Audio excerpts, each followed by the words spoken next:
Hello, everyone. My name is Matt Lalonde, and I am asking to be your next councillor for Ward 7. I'm a fourth generation Calgarian and young professional, and as such, our city holds a very special place in my heart. The city's home, and it's always been important to me to become involved in and engaged with issues and opportunity affecting my home ward and the city at large. As a young professional, it's always been increasingly frustrating to watch our city continue to face its contemporary issues and overspend and overtax without proper concern for its residents, businesses, or the future. Many of my colleagues have in recent years left the city in search of economic opportunity and less bureaucracy elsewhere, and it became my mission to help Calgary grow in a new positive direction that will support families and jobs here. I hold a master's degree in city planning, which helped me develop tangible, real-world policy and design solutions to our city's challenges. Representing the communities that form the heart of our city is the perfect way to listen and learn from my neighbors, and to put my skills to work for their benefit. I believe strongly in the value of small businesses, efficient government, low tax burdens, transparency in governance, targeted and appropriate spending that ensures we live within our means, and the development of infrastructure, communities, and amenities in a sustainable and fiscally responsible manner. My experience, the values I hold, the policies I believe in, my fiscal mindedness, and my passion for community-driven governance make me the right person to be your next representative on council. The MPCA has asked each of the candidates to answer a few specific questions, so I'm going to respond to them in the order they were sent. Question 1 is, how do I plan on balancing the desires of my local residents against citywide objectives of intensification, and what balance do I hope to achieve? As your councillor, I want to see a significant increase in genuine public engagement and community discourse. Community-driven governance is the first point on my platform, and for good reason. I strongly believe that nobody knows a community better than the people that call it home, and that the best planning and policy decisions come from the community up rather than from the administration down.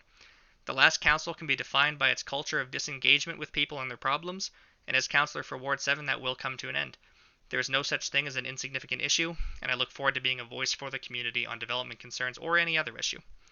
With respect to intensification specifically, I am generally a pro-development candidate, however it must be done only in the right places for the right reasons, and must involve significant and genuine engagement with the community. 16th Avenue or 4th Street are both very different environments than the more residential areas of the community, and there is no one-size-fits-all solution that's going to work neighborhood-wide. In recognition of that, as your councillor, I will prioritize a harmony between inner-city redevelopment and the preservation of community character in all of Ward 7's neighborhoods as the city continues to grow and rejuvenate. Question 2 is, what specific actions will I take as councillor to help Calgary diversify its economy? Economic and financial sustainability are huge concerns of mine, and developing that reality will be a key tenet of my term as councillor. A major component of ensuring that sustainability is creating a stronger economy through strategic investment in diverse industries. The Opportunity Calgary Investment Fund, which is managed by Calgary Economic Development, is an outstanding initiative that leverages investments in new and emerging sectors to catalyze the expansion of those industries in the local economy. As councillor, the OCIF will be grown and supported, and its mission expanded to also reflect the importance of young talent retention from our universities and colleges. Policies at the city that lower barriers to entry for entrepreneurs, keep living costs in check, and support development and innovation are all actions I will support on council. The value of diversity and inclusion in the work environment is also higher than ever. New Calgarians from other parts of Alberta, Canada, and the world bring in new talents, new perspectives, new business connections, and a drive for creative innovation. By keeping Calgary affordable and desirable, this can and will serve as an engine for diversification and growth. Additionally, through financial investments, red tape reduction, and incentives, I want to build on our established competitive advantages in energy, agriculture, transportation and logistics, film and television, and life sciences. I believe strongly in the value of a diversified economy, and that includes a robust support of both the oil and gas industry and our emerging diverse industries. It's also pertinent to note that with so much of our municipal tax base coming from the core of our city, the recovery and revitalization of our downtown precipitates an era of citywide financial stability. I will be dedicating myself to revitalizing the core of our city and its surrounding neighborhoods through community-driven policy solutions. All of these goals are to be accomplished primarily through the creation of a market-friendly business and development environment. Our outgoing council and our administration are burdened with bureaucracy and an unwillingness to embrace new ideas and opportunities. As councillor, it will be my pleasure to introduce new financial incentives, streamlined investment processes, and property tax holidays and breaks to both invest in our existing small and large businesses and attract new business, residents, developers, and investors to our city. Question 3 asks what my top 3 goals are that I would like to work on if elected. The first goal, as I previously talked about, is bringing community-driven governance to City Council. As I said, the best planning and design decisions always come from the community up, not the administration down, and as such I'll be working towards implementing significantly stronger engagement with the community. Throughout my campaign, I have highlighted the Share Your Ideas and Priorities section on my website, which allows community members to directly get in touch with me and share their priorities and goals for their neighborhoods. I respond to every single one of them, and that kind of direct and genuine engagement tool will remain through my term as councillor. My second goal relates to my previous comments on financial sustainability. It's another key platform point of mine, which involves not only supports for small businesses and the removing of barriers for new entrepreneurial ventures, but also revamping the way our city grows.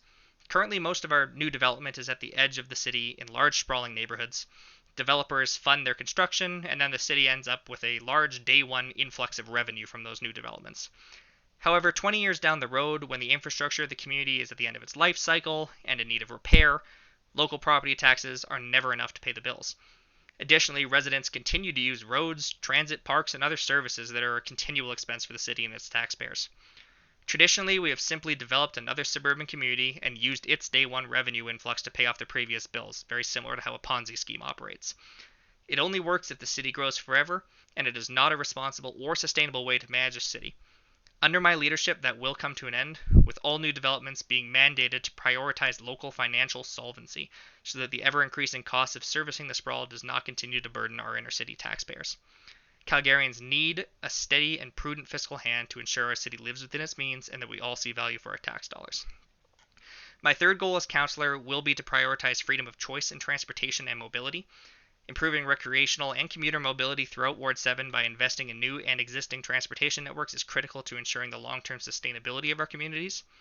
As such, multimodal networks must be supported and tailored for the community's needs and preferences, including driving networks, transit networks, and bike and pedestrian networks. The advancement of balanced multimodal infrastructure development plans for Ward 7 will strengthen our neighborhoods and improve our overall quality of life. It's also very pertinent to note that I do not support the strategy of making one mode of transportation more difficult simply to incentivize another. I instead opt to improve all transportation methods and provide a freedom of choice between equally strong options for Ward 7. Question 4, which is the final question, asks, will I advocate for the Green Line to go under 16th Avenue? And the short answer is yes, I will. I am a city planner by trade and an advocate for good transit. However, a project as immense and expensive as the Green Line must be done properly the first time. If left on the surface, the line can and will serve as a barrier through Crescent Heights and Ward 7 at large, and will impact accessibility for all modes and abilities through the area. North Calgary deserves its long-awaited LRT service, and I will support its provision, but I will not support half-baked plans or decisions that are not right for either members of the community or commuters on the train and Centre Street. Before I wrap up, I want to also speak about what's most important to me, not only as a candidate but as a neighbor, and that is listening to as many voices as possible and truly getting to know everybody who shares my belief that our best days are ahead of us. I strongly value listening to all voices at the table to fix problems, rather than denouncing those whose beliefs and ideas differ from my own. Representing Ward 7 as your councillor will be the opportunity and privilege of a lifetime, and with your support, we as a team can lead the city in a new and positive direction. Lastly, I want to thank the Mount Pleasant Community Association and everybody who's taken the time to learn more about me as a candidate. I want to highlight again that listening and learning from the community is my first priority as a candidate and neighbor, and will be a hallmark of my term as your councillor. I invite anybody and everybody to visit my website at www.mattward7.ca and use the Share Your Ideas page to get in touch. I look forward to making sure everyone's voice is heard. Thanks again, and I hope to count on your support October 18th.